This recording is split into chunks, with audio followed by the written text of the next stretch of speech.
Olá, hoje eu estou aqui no estúdio Advogo TV, mais uma vez com o professor, amigo, jurista Ricardo Maurício. Ricardo Maurício, é sempre uma alegria muito grande recebê-lo, é sempre muito enriquecedor conversar com você. Você não sabe a grata satisfação que eu tenho cada vez que a gente senta para conversar. Muito obrigado, querido amigo. Cumprimento também os nossos ouvintes, internautas. É uma grande satisfação participar de mais um episódio do Advogue TV, esse projeto tão importante, o Adir, que você vem desenvolvendo, né, democratizando, né, o conhecimento jurídico. E hoje será uma oportunidade de conversarmos um pouco, né, sobre a Constituição Federal de 1988, a Carta Magna do nosso país. Que completou 36 anos agora, em outubro, não é isso, Ricardo Maurício? São 36 anos de Constituição.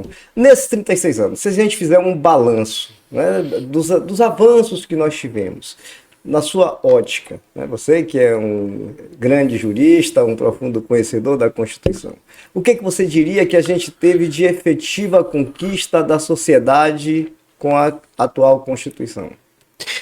Perfeito, Adir.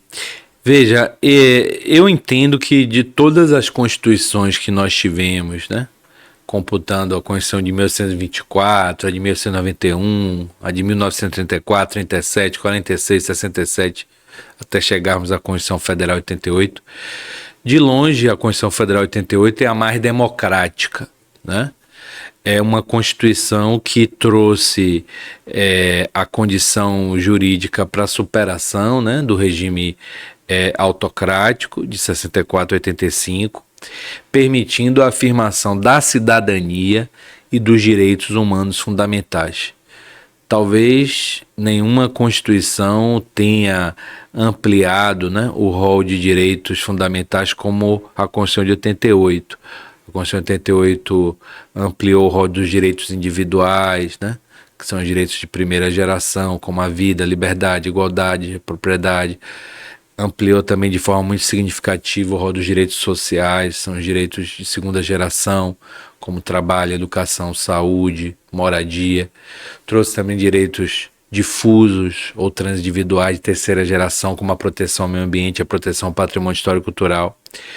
Por outro lado, também ampliou as garantias fundamentais, meios para a proteção desses direitos, né?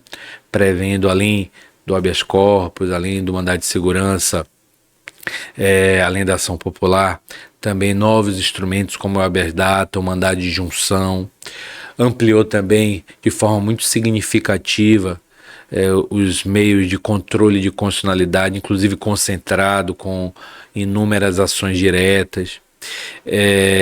Também avançou ao prever direitos de grupos ou sujeitos vulnerabilizados, né, que muitos chamam de direitos de minorias, como a proteção à criança e adolescente, à pessoa idosa, aos povos originais. Enfim, foi uma Constituição, como diria o grande deputado, né, Ulisses Guimarães, que foi o presidente da Assembleia Constituinte, uma Constituição cidadã. Então, é uma Constituição que, de fato, se voltou, como se volta, ao cidadão, à cidadã, ampliando a possibilidade do exercício de inúmeros direitos fundamentais. Não, sem dúvida. E isso me lembra, Ricardo, que a Constituição, ela é tão afirmativa com relação ao direito de cidadania, né, com relação ao direito do povo que reside no território nacional, dos nacionais, né, que ela diz o seguinte: todo o poder emana do povo, e pelo povo será exercido diretamente ou por intermédio dos seus representantes legais. Então você percebe que ela, de modo muito cristalino, ela diz: todo o poder emana do povo. E evidentemente que não poderia ser diferente. Por isso que eu digo, toda vez que você vai criar uma lei, você tem que atender aos ditames da sociedade naquele momento e aos fins sociais, inclusive. Quais os fins sociais a que essa lei se destina? Até para que depois você tenha uma lei que seja constitucional, que atenda aos ditames da nossa Carta Magna, que é a nossa lei maior, sem dúvida nenhuma. Mas, Ricardo, lembrando aqui, o nosso grande e saudoso jurista, Calmon de Passos, ele era um crítico da Constituição, mas um crítico no bom sentido, né? Na verdade, um crítico de uma forma construtiva, porque o que Calmon costumava dizer? Que a Constituição regulava tudo e tanto que acabava não regulando nada, acabava não sendo aplicada na prática. Qual é a sua visão com relação a esse conceito que o nosso grande Calmon de Passos costumava pregar? Excelente. Antes de falar disso, eu queria parabenizá-lo por ter realçado esse aspecto que foi o reforço à democracia, né, como regime político, né? Além da possibilidade do exercício da democracia representativa, né, com a eleição periódica de governantes e através do voto direto, né? Eu sempre digo, por exemplo, que meu pai e minha mãe votaram para presidente da República pela primeira vez em 89, quando eles tinham 40 anos. Então foi um avanço muito significativo. E também há os instrumentos de democracia participativa, como iniciativa popular, o plebiscito, o referendo, a ação popular, enfim. Então nós temos diversas, vamos dizer, modalidades, né, de regime democrático inseridos na Constituição. Bom, com relação à menção ao professor Calmon, é sempre uma menção fantástica, né? Assim como você, eu tive o prazer também de ser discípulo do professor Calmon de Passos, de me enriquecer com suas valiosas lições, com suas... Grande mestre, né? Saudoso mestre. Saudoso mestre. Com suas também impactantes conferências. Sim. E ele sempre realmente foi um crítico da Constituição, especialmente nesse aspecto que o amigo destacou, da prolixidade. De fato, a Constituição de 88 é uma das constituições mais prolixas do mundo, né? É uma Constituição que traz uma quantidade muito grande, né, de dispositivos normativos. Quando, por exemplo, nós comparamos com a Constituição dos Estados Unidos, que é uma Constituição sintética, enxuta, é bem verdade por conta do liberalismo, né, daquele país. Mas quando nós comparamos com essa Constituição, nós percebemos que a nossa Constituição ela é uma Constituição com muitos dispositivos. Eu entendo que, de fato, o ideal não seria nem uma Constituição tão enxuta como a dos Estados Unidos, que me parece excessivamente liberal, né? Especialmente num país como o Brasil, que ainda é desigual, que ainda requer o intervencionismo do Estado.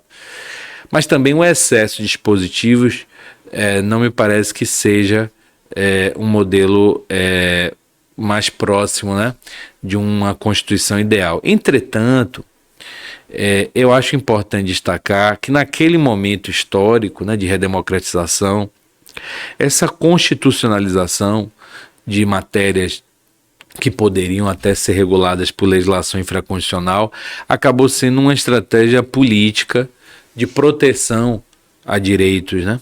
Porque se imaginava haver risco, né, de algum retrocesso, de algum retorno do regime autocrático. Some-se a isso, claro, a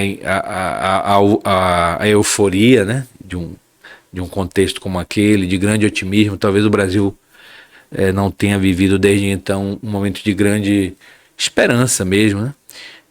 Em seu futuro, nós acabamos por entender essa prolixidade. Essa prolixidade, inclusive, foi ampliada pelo aumento de emendas constitucionais num nível assustador, né? Até esse exato momento, nós temos 134 emendas constitucionais. Isso também acabou, né, ampliando o texto, de certa forma. Mas eu entendo mais isso, Adir, como um reflexo daquele contexto histórico e como uma estratégia política de proteção da cidadania. Talvez hoje, se nós tivéssemos uma outra Constituição, e esse também é um tema polêmico, talvez hoje nós não precisássemos de uma Constituição tão prolixa, com tantos dispositivos. Mas mesmo assim, jamais uma Constituição liberal, porque o Brasil ainda necessita de uma democracia substancial, de um Estado social de direito, dada a simetria do nosso povo. E isso se faz a partir de intervencionismo e de certa, vamos dizer, minudência na regulação de determinados temas. Pelo menos é assim que eu penso. É verdade. Quando você fala que ela regula tantas e tantas matérias, como por exemplo, liberdade econômica, né? Os direitos sociais, né? Direitos trabalhistas, o direito à saúde e por aí vai, né? Então, ela tem um rol de proteção muito grande. Agora, perceba o seguinte, a Constituição, ela também diz que existe o que nós chamamos de cláusula de reserva de plenário, né? Que para que você discuta a constitucionalidade ou inconstitucionalidade de uma lei, você tem que ter todo um processo. Tá?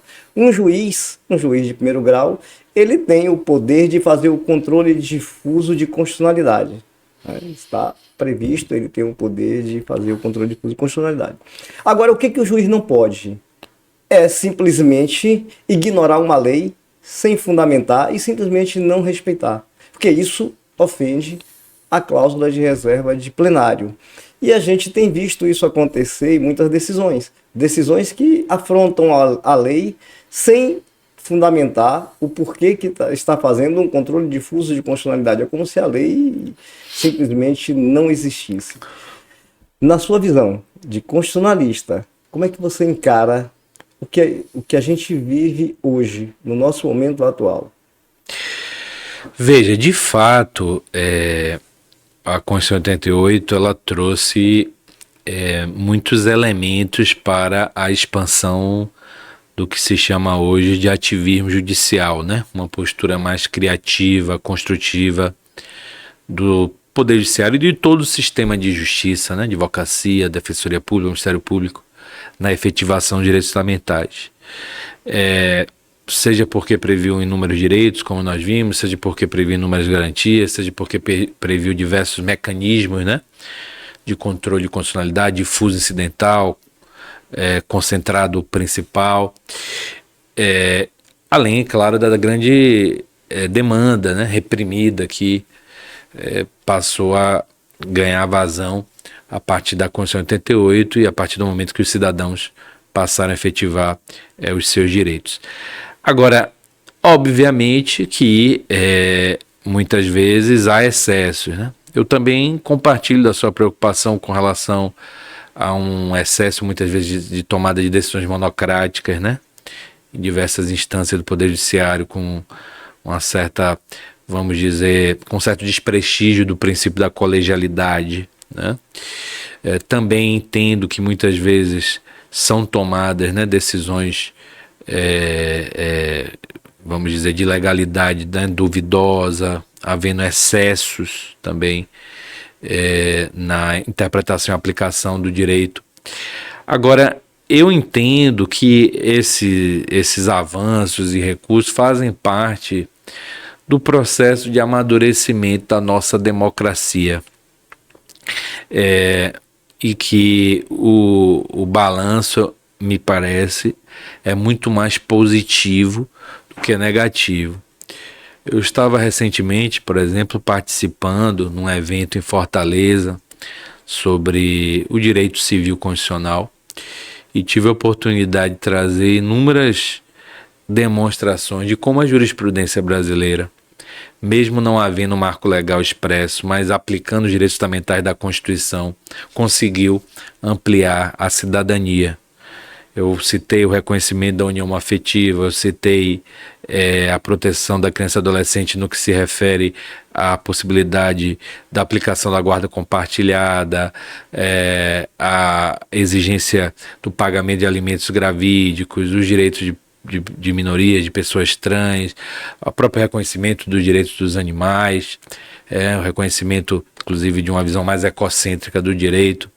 Todas essas transformações ocorreram primeiro no plano jurisprudencial, para depois, a maioria delas, ser objeto de regulação legislativa. Claro, aqui ou acolá, nós podemos sim encontrar decisões equivocadas, mas acredito que isso faça parte do próprio processo de amadurecimento institucional. É importante lembrar que nós temos 36 anos. 36 anos pode parecer muito tempo para nós, seres humanos, né? Tão transitórios, mas para uma república, né? 36 anos é um tempo muito ínfimo, né? E ainda não temos, talvez, o tempo necessário para extrairmos os frutos, né, que a Constituição nos promete ou nos oferece, né? Mas acredito, enfim, para lhe devolver a palavra, que o balanço é positivo, não obstante reconhecer a necessidade, sim, de um aperfeiçoamento, muitas vezes, dessa dinâmica das relações de poderes, e também a necessidade, talvez, de uma revisão crítica de algumas decisões que, de fato, contrariam, né, os termos postos pela ordem jurídica e pelo sistema constitucional brasileiro. Certo. Ricardo, posso dizer o seguinte, nossa Constituição não é perfeita.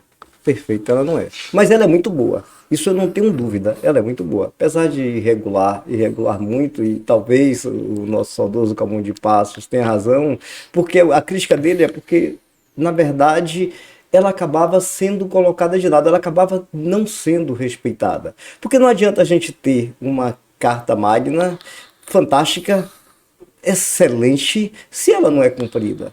E o que preocupa realmente é o não cumprimento dos dispositivos constitucionais. E isso, de certo modo, eu tenho visto. E na condição de advogado, eu tenho que ser crítico. Por quê? A crítica é inerente ao advogado. Eu tenho que ter um olhar crítico para o que está acontecendo no cenário político, no cenário jurídico, porque é mediante a crítica que a gente evolui. Uma certa feita, eu gravei um episódio que eu falava da produtividade dos descontentes. E eu sustentava que o descontentamento é que faz você evoluir, né? Então, assim, se a gente entende que a Constituição precisa ser melhorada e a gente ainda não está contente com aquilo que está ali, isso é fator de evolução. Se eu entendo que o modelo hoje de como está funcionando o judiciário não é perfeito, significa que ele precisa evoluir, eu preciso contribuir. Nós precisamos, nós, sociedade, precisamos contribuir para que ele evolua, para que ele melhore, porque tudo na vida pode ser melhorado. Me preocupa de verdade, Ricardo, é o seguinte, eu tenho visto, e para mim eu sou crítico do seguinte fato, uma lei, ela, para ser editada, ela passa por uma discussão no Congresso Nacional, ela é debatida, discutida pelos deputados, né? Depois ela vai ao Senado, né? Ela primeiro passa pela Câmara dos Deputados, depois vai ao Senado, que também é debatida, é discutida, e se tiver emendas, volta para a casa anterior, volta a discutir, até que se afine o texto que vai para a sanção do presidente. Tá? É uma lei. Observe, eu fiz aqui um recorte no início, dizendo que a nossa Constituição diz: todo o poder emana do povo, e pelo povo será exercido diretamente ou por intermédio dos seus representantes legais. Quem são os representantes legais do povo? São os congressistas eleitos, né? São aqueles que o povo elege para representá-los. Os deputados representam o povo, os senadores representam os seus estados. Então, esse é o colegiado eleito pelo povo para representá-lo. Tá? Então, a gente percebe que uma lei passa por todo esse processo. Eu não consigo conceber, e sinceramente eu sou um crítico, de verdade eu sou um crítico, que um único ministro, uma decisão monocrática de um ministro diga: essa lei não vale.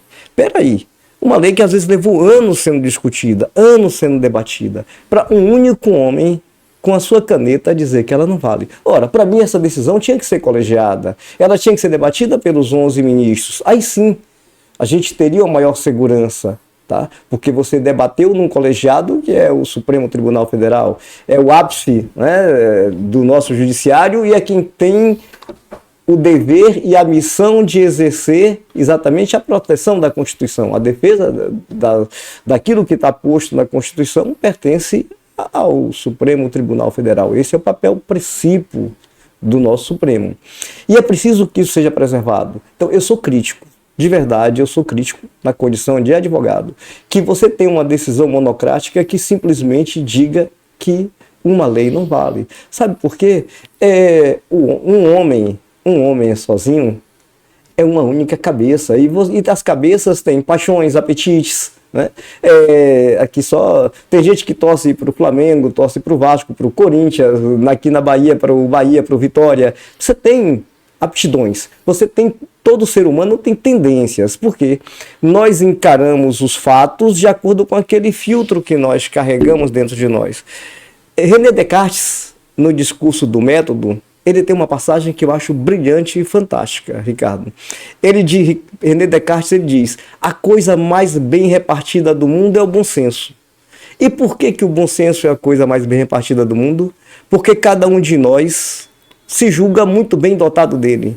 Quando eu formo uma opinião acerca de um tema, o que eu penso? Que a minha opinião é melhor. Eu fiz uma análise detalhada, uma análise criteriosa, então a melhor opinião é a minha. Então eu acho que o bom senso está comigo.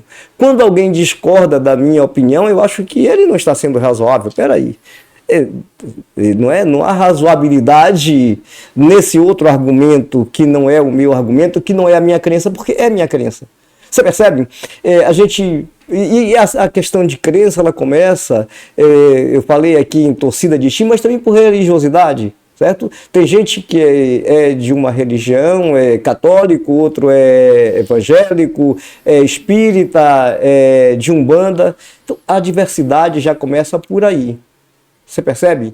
A diversidade já começa por aí. Então, por isso que eu digo que um único ser humano, ele, ao decidir, evidentemente que ele pode fazê-lo de acordo com os filtros mentais que ele tem, tá?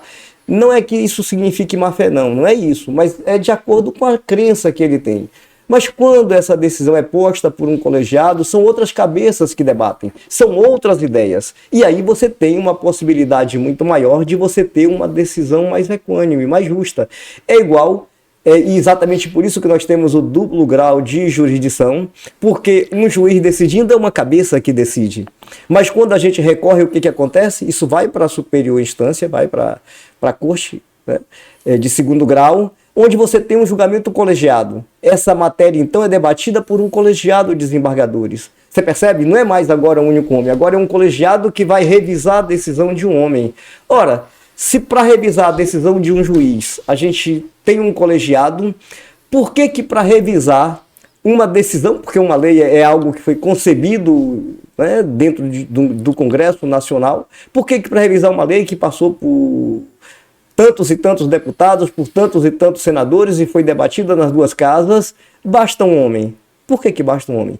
Para mim, isso não é coerente, tá? É como ele, voltando aqui a René Descartes, é como eu penso, tá? E também quero lembrar que Raul Seixas também disse numa canção que eu prefiro ser essa metamorfose ambulante do que ter aquela velha opinião formada sobre tudo. Então, assim, a minha posição hoje é essa. Isso não significa que eu não esteja aberto a discutir, a debater e a refletir sobre ela. Mas entendo que para que houvesse declaração de inconstitucionalidade ou constitucionalidade de lei, seria necessário que a decisão fosse colegiada. Isso competiria à Suprema Corte como um todo, e não a um único homem. Essa é a minha crítica com o nosso sistema atual. Perfeito. Eu acho que há alguns pontos, Adi, que realmente merecem ser examinados com maior profundidade. Primeiro, essa questão da necessidade de, vamos dizer, revalorizar o princípio da colegialidade.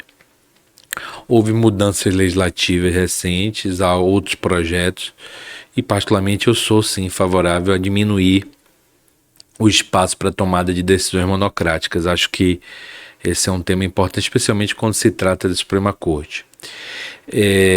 Também é importante destacar, como você bem colocou, a relevância do devido processo legal, né? A importância, por exemplo, de garantias como o dever de fundamentação, o contraditório, ampla defesa, o duplo grau de jurisdição. Esses mecanismos, né, são mecanismos que, uma vez utilizados, podem filtrar o sistema jurídico e de alguma forma inibir a ocorrência de decisões arbitrárias, né? Ou pelo menos pode reduzir significativamente os riscos de decisões teratológicas tomadas pelo sistema de justiça. Também é importante um aspecto que você coloca com relação ao poder legislativo, né? Nós precisamos ter muito cuidado ao criticar o poder legislativo. Obviamente que as críticas são sempre importantes para o aperfeiçoamento institucional, mas então nós temos que ter muito cuidado para não esvaziá-lo, porque esse inclusive é um dos aspectos da crise atual da democracia representativa, né? E o que nós precisamos talvez imaginar é uma valorização, né, do poder legislativo, e que passa também por uma reforma política, né? A Constituição 88 foi objeto de reformas, reforma da Previdência, reforma administrativa, também reforma da ordem econômica, mas talvez a grande reforma que carece de ser feita é a reforma política, né? Talvez ampliar a representatividade do nosso Congresso seja uma forma também de equilibrar, né, essa relação entre os poderes e, de algum modo, requalificar, né, a atuação do poder legislativo, né? E para isso há uma série de mecanismos, debate-se muito sobre, por exemplo, a implantação do sistema distrital, sobre a possibilidade de candidaturas avulsas, a possibilidade também da ampliação dos instrumentos como a cláusula de barreira para evitar essa proliferação, né, de partidos políticos. Há também um debate sobre o financiamento, né, que poderia deixar de ser público para ser privado, ou no mínimo misto, como era no passado. A própria implantação de um novo sistema de governo, né, que vez ou outra é tema objeto de reflexões, né, chamado semipresidencialismo, que é um parlamentarismo mitigado. Enfim, é muito importante também que nós entendamos que o enfraquecimento do legislativo é um enfraquecimento da própria democracia representativa. Verdade. Não é? Verdade. E, de algum modo, nós não podemos imaginar que exista um poder superior ou mais... Um poder absoluto, senão a gente né, viraria um regime totalitário, não é verdade? Ou mais iluminado do que outro, né? Então, esses ajustes são ajustes institucionais que podem ser feitos para que essa relação de freios e contrapesos seja melhor, né? Ou seja, mais equilibrada e esteja a serviço do interesse da coletividade. Isso me lembra, a sua fala me lembra, assim, não tem como a gente falar de direito, de Constituição, sem voltar aos nossos grandes filósofos do passado. Claro. Né? A filosofia faz parte da vida, né? Do estudo da essência da vida. E me lembra o seguinte, a sua fala, Platão, em A República, ele faz uma análise de todos os regimes de governo, monarquia, autocracia, monarquia, e assim ele vai. E ele fala o seguinte, que no final, todos esses modelos tendem a degenerar, porque degenerar é da essência humana. Você percebe daí a importância do que você acabou de colocar, da colegialidade, da prevalência à colegialidade, porque quando você tem um colegiado que discute, evidentemente que são muitas cabeças pensando. E é como eu coloquei, que uma cabeça só ela vai decidir de acordo com seus apetites, paixões, suas crenças, seus valores, né? Então imaginemos aqui, até para exemplificar, quando você tem uma decisão que é monocrática, vamos imaginar, só para, aqui é hipotético, tá? Hipotético. Vamos imaginar que tivesse uma questão qualquer entre a Igreja Católica e os evangélicos. Se um só vai decidir, esse que vai decidir é evangélico, como será que ele decidiria se ele é evangélico? Ou se esse que vai decidir é católico, como será que ele decidiria? Né? Da mesma forma, se tivesse um problema jurídico entre o Corinthians e o Palmeiras, e o juiz que vai julgar é corintiano, como será que ele decidiria? Ora, você percebe por que é importante o colegiado? Porque quando você tem um colegiado, esse assunto é debatido. Você tira de valores e crenças pessoais para valores e crenças coletivos. E o sistema tem que ser plural. É por isso que os representantes do povo, eles são plurais, eles é a composição de diversos partidos, de diversas matizes, inclusive de tendências, né, esquerda, direita, mais ao centro. Então você percebe que isso enriquece o processo decisório, porque você tem um conjunto de ideias de um modo e do outro, porque você sabe, como diz, toda unanimidade é burra, na verdade, quando você tem unanimidade. Então, esse dissenso, essa discussão e esse debate é que faz com que a gente consiga tomar um rumo que seja o mais acertado para o momento atual, para o momento em que a sociedade vive. A lei, ela costumeiramente, ela tem que ser atualizada. Na verdade, Sim. Quando da nossa Constituição, a gente nem imaginava que fosse haver internet na palma da mão, você que no seu celular você tivesse acesso à informação do mundo, muito menos se conceber de inteligência artificial como a gente hoje tem a inteligência artificial fazendo parte da nossa vida moderna. Você percebe? São coisas novas que vão surgindo que precisam ser reguladas. Claro que não na Constituição, né? Aí isso fica para a lei infraconstitucional, mas é preciso que seja pensada. Eu estou trazendo aqui essa questão só para voltar aqui a afirmar dessa questão da decisão colegiada, principalmente quando você tem decisões da Suprema Corte, quando é da análise de constitucionalidade ou inconstitucionalidade de uma lei, que é um tema muito sério, um tema sensível. Por que é sensível? Porque ele atinge toda a sociedade brasileira. Você percebe? E às vezes uma lei é editada, promulgada e até ela ser declarada inconstitucional pode demorar um tempo. E aí? E os atos que foram praticados anteriormente? E ser declarado inconstitucional por um único homem? Você percebe o risco que isso traz para a nossa sociedade, Ricardo? É assim que eu penso. Então, eu, como você, eu exatamente igual a você, pensando exatamente igual a você,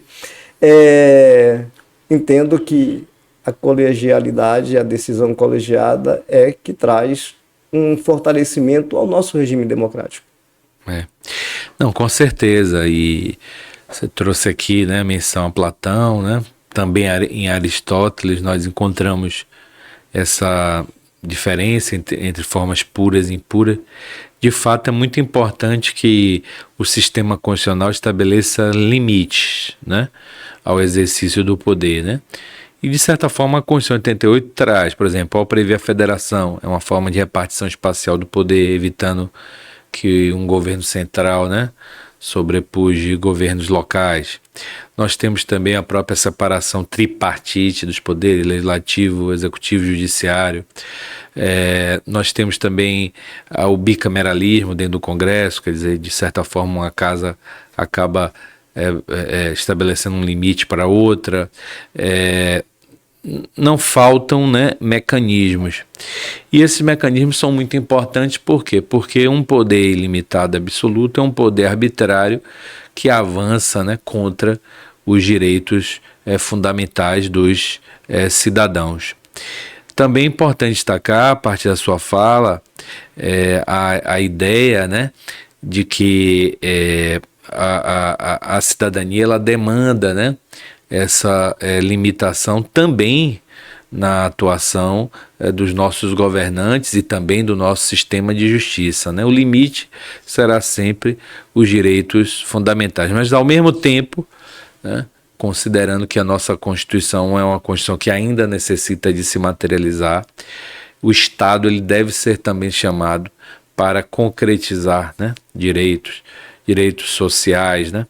E a Constituição 88, por exemplo, ela trouxe não só direitos sociais, direitos transindividuais, novos direitos, como o direito de acesso à internet, que pode acesso digital, pode ser depreendido, né, de uma interpretação sistemática, teleológica, né? O próprio rol de direitos não é fechado, né? Artigo 5º, parágrafo 2º. E é importante também perceber como o sistema de justiça, né, não apenas o judiciário, até porque o judiciário ele precisa ser provocado. A advocacia, as procuradorias, a defensoria, o Ministério Público podem ajudar o sistema constitucional na concretização desses direitos. E um outro aspecto também que eu acho muito importante é que o próprio cidadão pode ajudar, né?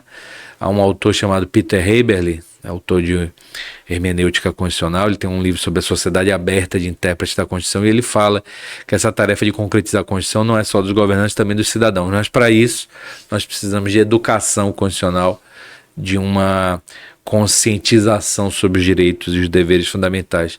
Algo muito difícil, infelizmente, no Brasil, pois o Brasil já há séculos não investe em educação, quanto mais em educação constitucional. Então essa falta, talvez, de uma cultura constitucional seja um obstáculo real para que a nossa Constituição se efetive. Não sei se você pensa também dessa forma. Sem dúvida. E exatamente assim, essa questão da cidadania, da conscientização, da politização, isso é muito importante. Até porque compete à sociedade. Numa democracia, os nossos representantes são eleitos. Compete ao povo cobrar dos seus representantes, se cobrar para que ele cumpra o papel dele, que é de representar. Representar e representar bem o povo. E não defender pautas que sejam apenas de interesse pessoal.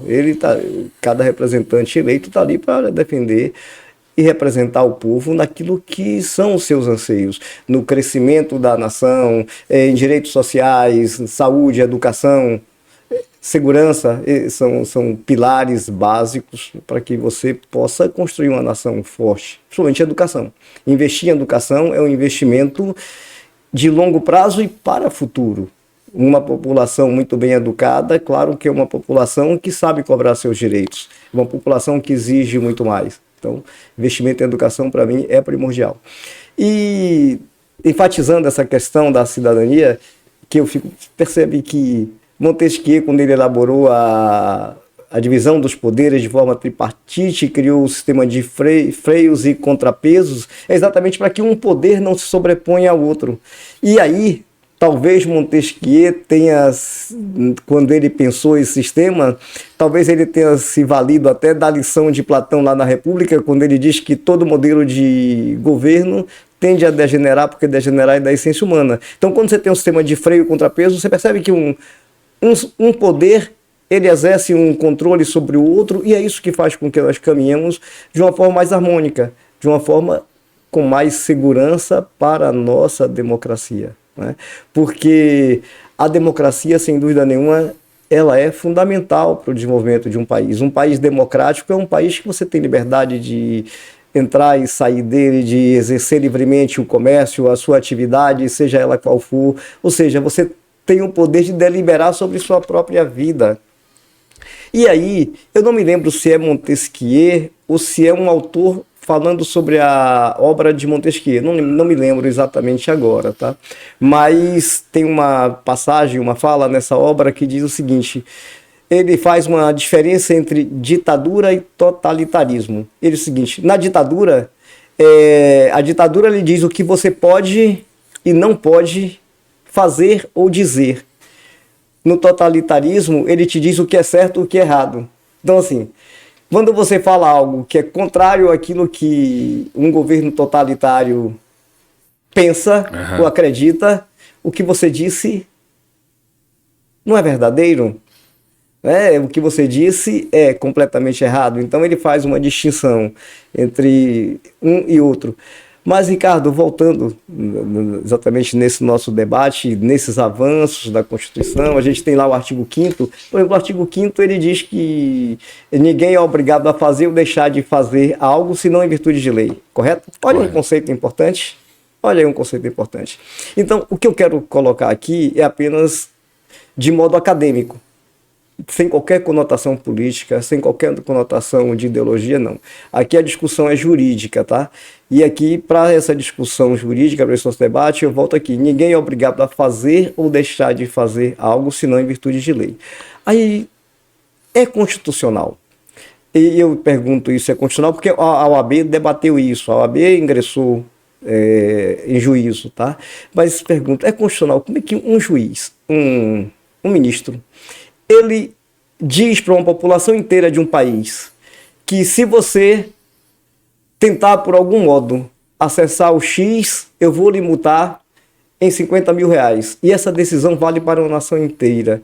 Um ministro, tem poder para isso? Isso é constitucional? A OAB está debatendo isso juridicamente. Mas na sua ótica, qual é a sua visão sobre isso? Eu sei que é um tema polêmico, mas é importante que a gente enfrente, porque claro, isso é importante para a nossa sociedade. Veja, eu acho que o combate à desinformação é essencial dentro da democracia. E, de fato, nós percebemos que nos últimos anos, por força de fake news, né, e de outras, modalidades, né, de desinformação, né, nas redes sociais, muitos processos, né, eleitorais vêm sendo comprometidos. Isso vale também, né, para a sociedade de consumo, porque há muita manipulação de consumidores que muitas vezes são instados, né, a consumir, né, a partir de necessidades artificiais. Agora, de fato, é importante que o combate à desinformação seja feito dentro dos parâmetros da legalidade e dentro dos limites estabelecidos pelo devido processo legal. O combate à desinformação não pode justificar a tomada de decisões que venham a colocar em xeque a legalidade e o devido processo legal. E acredito que, e realmente estou muito convicto disso, que a melhor forma de combater a desinformação é com a valorização do direito à educação, né? Porque por maior que seja o aparato do sistema de justiça, por maior que seja o esforço do sistema de justiça no combate a desinformações, nas redes sociais, quem de fato poderá afastar, né, uma informação equivocada e, enfim, se pautar por parâmetros, vamos dizer, mais próximos da verdade, né, é o cidadão, né? Então, um cidadão educado é um cidadão que consegue discernir, né, melhor o certo do errado, o verdadeiro do falso, né? Ainda que esses conceitos sejam fluidos, né, ainda mais numa sociedade como a nossa, pós-moderna.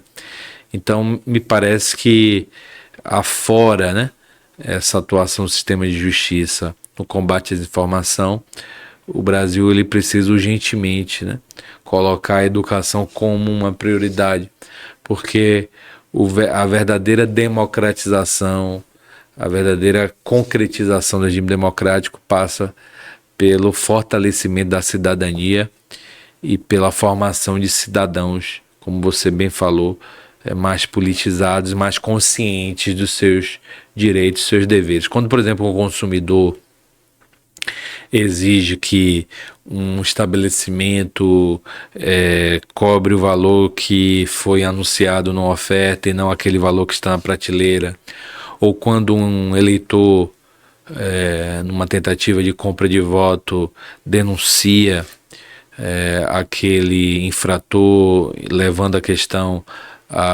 ao agente de segurança pública, ao policial militar, para a tomada das medidas cabíveis, né, diante desse crime eleitoral, nós temos exemplos de uma democracia, né, que se substancializa, que se concretiza e se fortalece. Agora, para isso, o cidadão ele precisa ter acesso à educação. E talvez o nosso Estado brasileiro não faça isso, talvez porque as elites, né, dominantes, né, não tenham, né, o interesse que o povo possa, de certa forma, se emancipar, né? E a educação é o caminho realmente para a emancipação da cidadania. Sem dúvida, educação é um passo fundamental exatamente para o exercício da cidadania. Agora, Ricardo, minha preocupação, isso é uma coisa que mexe muito comigo, na condição de advogado e também na condição de cidadão, é o respeito ao devido processo legal. Você não pode combater absolutamente nada agindo fora da legalidade. Isso não é combate, você compreende? Quando você age fora da legalidade, você está se equiparando Sim. ao outro. Então, para qualquer procedimento, você tem que respeitar o devido processo legal. É assim que tem que ser. Até para que a gente tenha um poder judiciário respeitado e valorizado como já tivemos no passado. Eu estava vendo outro dia na imprensa uma matéria que a pesquisa dizia respeito ao nível de confiabilidade da população no judiciário. E esse nível de confiabilidade hoje não está bom, não é mais o mesmo como foi no passado. Mas por que isso? Exatamente porque a gente tem visto o não respeito ao devido processo legal. É preciso que o judiciário se curve ao devido processo legal. É preciso que o Poder Judiciário como um todo se curve ao comando constitucional. É preciso que a nossa Constituição seja respeitada, e respeitada na sua essência. É preciso que as nossas leis sejam respeitadas. Porque perceba, quando eu tenho lei respeitada, quando eu tenho segurança jurídica, se a lei é respeitada, eu tenho segurança jurídica. Eu sei o que eu posso fazer, porque a lei me permite, e eu sei o que eu não posso fazer, porque a lei me diz que se eu assim agir, eu vou sofrer uma sanção. Então, eu não ajo. Por quê? Porque a lei me proíbe. Então, quando eu respeito a lei, quando eu tenho respeito à lei, eu tenho segurança jurídica. E segurança jurídica em um país, isso também facilita investimentos externos. Porque um país hoje, nenhum país é uma ilha isolada. Quando um país se fecha, a gente vê o que acontece. Cuba se fechou, olha o que aconteceu com Cuba. Então, você tem um atraso econômico muito grande. O capital, hoje, ele é mundial, ele viaja, ele vai para onde ele oferece melhores oportunidades. E eu digo sempre o seguinte, se a gente perceber, todo o avanço da ciência foi promovido pelo capital. Todo o avanço. Vacina para a Covid. Quem é que trouxe a vacina para a Covid? Empresas de capital aberto, empresas de capital privado. Vacina, porque surgiu vacina, empresas de capital privado investiram em pesquisa e em tecnologia para trazer a vacina. Hoje nós temos carros elétricos, né? A gente tem aí a Tesla, talvez seja uma das precursoras nesse sistema. Nós temos aí capital privado. Satélite, sistema de comunicação. Por que nós temos o sistema de comunicação que nós temos hoje, a internet que nós temos hoje? Capital privado. Então, perceba que empresas, elas geram emprego, elas geram renda. E elas investem em pesquisa, em tecnologia, e tudo que a gente tem de moderno vem exatamente de capital privado. Eu não conheço, e se tem até, deixo aqui aberto que alguém me diga, como eu disse, eu estou aberto a aprender, grandes invenções que foram feitas por órgão estatal. Francamente, se tem, assim, me foge a memória agora, pode ser que tenha. E se alguém até tiver ciência, que pode até deixar nos comentários para que eu aprenda. Você compreende, Ricardo? Então, quando a gente tem segurança jurídica, a gente atrai capital para investir no nosso país. Isso gera emprego, isso gera renda. Por isso que o respeito às leis é importante. A gente não pode achar que nós somos uma republiqueta fechada e que cada um manda e diz o que quer e a seu bel prazer. Não, não funciona assim. Nós somos uma democracia, nós somos um país civilizado e precisamos agir como democracia. E para isso precisamos o quê? Precisamos respeitar o devido processo legal, precisamos respeitar as leis, porque inclusive quando você respeita o devido processo legal e você respeita as leis, você não abre um espaço tão grande para a corrupção, como o que a gente tem visto hoje, agora recente. Tem problema no judiciário do Mato Grosso do Sul, né? Desembargadores afastados. Vira e mexe, a gente está vendo aí o noticiário apontar corrupção no judiciário. Ora, esse forte ativismo judicial não é um campo propício exatamente para a corrupção? Por quê? Porque há um desrespeito à lei. Se cada um decide como quer, a gente não tem segurança. E isso é um campo muito fértil também para a corrupção. Entendeu, Ricardo? Perfeito. Esse é um tema muito importante, que é o consequencialismo, né? Que inclusive foi incorporado na LINDB, né? Com a reforma recente da Lei de Introdução às Normas de Direito Brasileiro. Ou seja, toda vez que um integrante do Poder Judiciário ou mesmo da administração pública tomar uma decisão, é necessário que esse decisor avalie as consequências, né? Econômicas, políticas, sociais de suas decisões. Isso evita muitas vezes o arbítrio, a insegurança e também os efeitos maléficos, né, para o desenvolvimento da sociedade. O respeito à segurança gera previsibilidade, o respeito à previsibilidade de fato contribui para um ambiente mais saudável, até para investidores. A interpretação econômica do direito é inclusive uma matriz importante para a compreensão desse aspecto. Também é importante destacar, a partir da sua fala, que o avanço, né, também da sociedade não pode prescindir do mercado, né? Eu não sou um defensor de um liberalismo romântico, né, que acredita, e acredito que também nenhum amigo seja, que o mercado, através de uma mão invisível, leva a todos necessariamente para o bem comum, né? Como também sou cético com relação ao estatismo, né?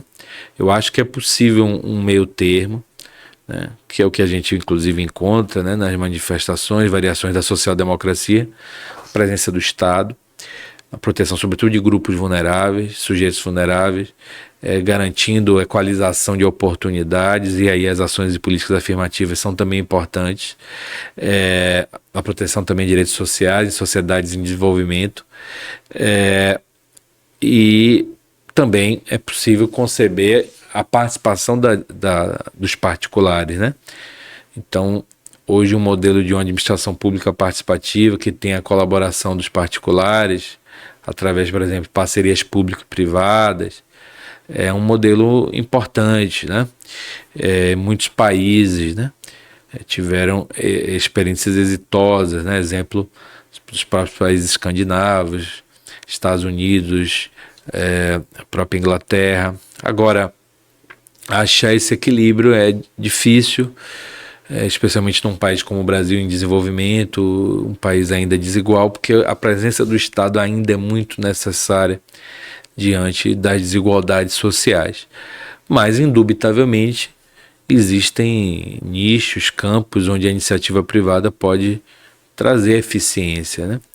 E realizar melhor até o interesse da coletividade. Eu acho que é muito importante também pensar na fiscalização, né?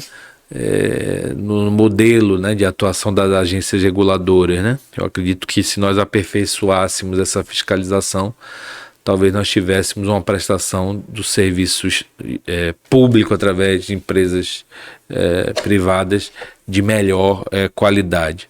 Mas nem tanto, nem tão pouco, né?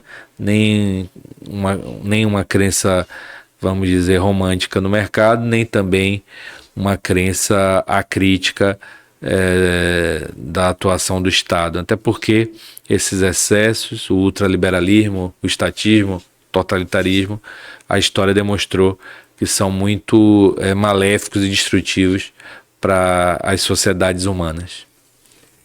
Certo. Eu te confesso, Ricardo, que, obviamente, como eu te falei, dessa questão das grandes invenções, das grandes conquistas, né? Agora, o projeto ambicioso de levar o homem a Marte, vamos ver se isso se concretiza, mas você percebe que são pessoas que estão dispostas a arriscar tudo em prol de um projeto, né?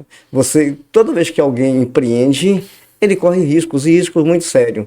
É como eu até coloquei, quando você, acreditando na lei, destina uma parte do seu patrimônio para criar uma empresa, né, você está correndo risco, porque a empresa ela pode crescer, ela pode dar muito certo, ou ela pode estar fadada ao fracasso, e às vezes por conta de fatores até externos à vontade do empreendedor, né? De repente uma crise econômica, né? De repente é uma empresa que depende da cotação do dólar, o dólar dispara. Você percebe que tem muitos fatores que fogem do controle do próprio empreendedor. Eu sou um defensor do sistema capitalista, lhe confesso que eu sou.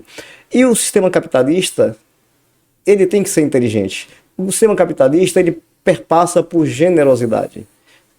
Por que eu digo que perpassa por generosidade? Você não consegue crescer muito economicamente sem que haja generosidade, sem que você pense no seu próximo, sem que você pratique também o bem comum, o bem coletivo.